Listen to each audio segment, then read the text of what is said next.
À un an de la présidentielle, Christophe, la valse des plus hauts postes de la République a commencé. Marc Guillaume nommé à la tête du Conseil d'État, Emmanuel Moulin poussé vers la Banque de France alors que son mandat se terminera au plus tard dans un an, le 13 mai 2027.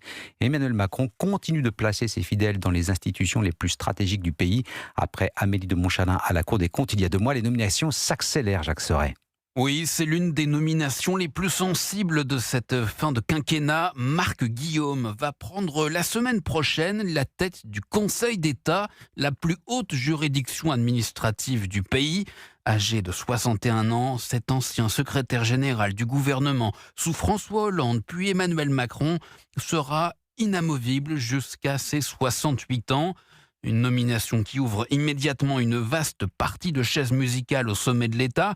Georges-François Leclerc, actuel directeur de cabinet du président, est pressenti pour récupérer la préfecture d'Île-de-France.